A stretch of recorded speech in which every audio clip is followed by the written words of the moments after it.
researching the Roman Empire, man. Why that's so lame? The Roman Empire is actually so cool, bro. I can tell you all about it if you want. Okay, man, sure, whatever. The Roman Empire stood as a beacon of power and governance. It was hands down the greatest empire of its time, and there's just so much I can say about the intricacies of the Roman government and how it functioned. Not only that, but also a really cool influential invention that they made.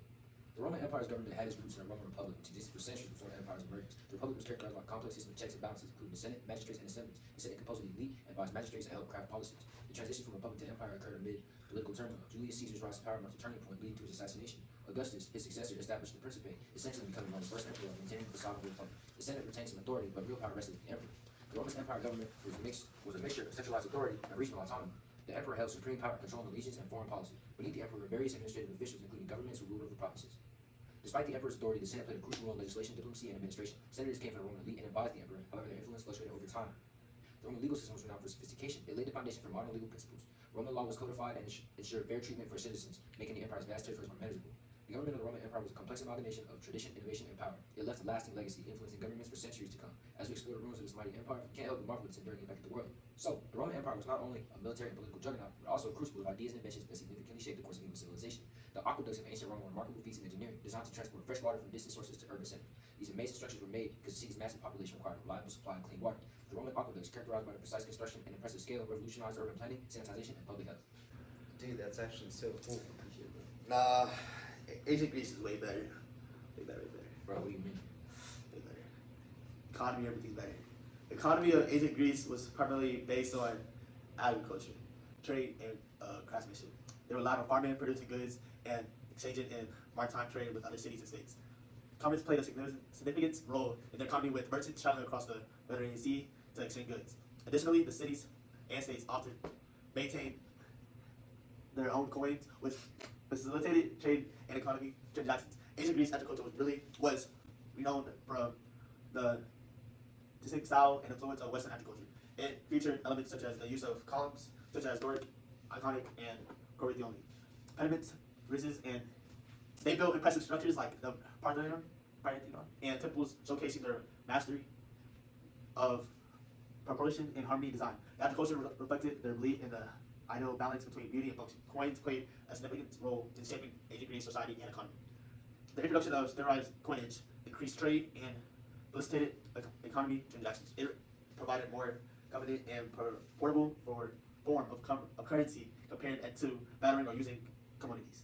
Coins also promoted culture, unity among city-states, and allowed for the spread of Greek art culture through the image and inscriptions on the coins. Overall, the use of coins revolutionized the economy and had a lasting impact on ancient Greece civilization. The market in ancient Greece thrived due to several factors. One key factor was geographical location of Greece, which allowed easy access to trade routes and connections with other civilizations. The Greeks were skilled traders and sailors, which facilitated the exchange of goods and ideas. Additionally, the city-states encouraged a culture, internship, and competition, fostering economic growth. The use of standardization of coinage also played a crucial role in promoting trade and commerce. Overall, a combination of favorable geography, skilled traders, and supportive economic environment contributed to the success of ancient Greece market. Wow, it's amazing how two civilizations from over 1,000 years ago influenced the future so much. Yeah, it's pretty cool. Not gonna lie. You should make your own. Alright, I got you.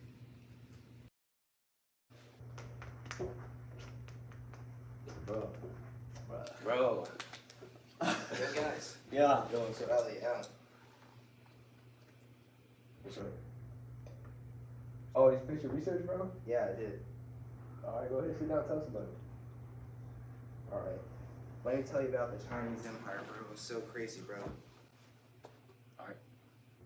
So, like, there were a bunch of religions in ancient China, like Confucianism and Taoism and legalism, and they've all been around for a really long time. So Confucianism, like what it talks about is how to have a happy family, the five relationships, and filial piety are some of the main ideas of Confucianism.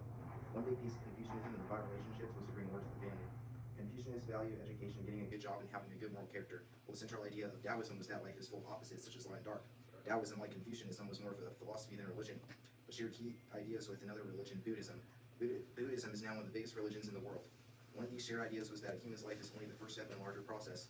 which was to follow a path to become one with nature. In Buddhism, after carrying out your purpose as a human being, you would eventually reach a state called nirvana, which is basically the Buddhist version of heaven. Then there's legalism, which was mainly an idea that people came up with to create a strong government. Legalism was the main religion used during the days of the Qin dynasty.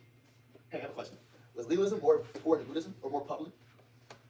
Yeah, back in those days it probably was.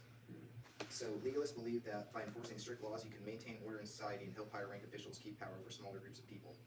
Now, one of the social aspects in ancient China was how people were separated into different classes in each role people playing their lives. During the Warring States period between the Zhao and Qin dynasties, they came up with new economic systems called feudalism.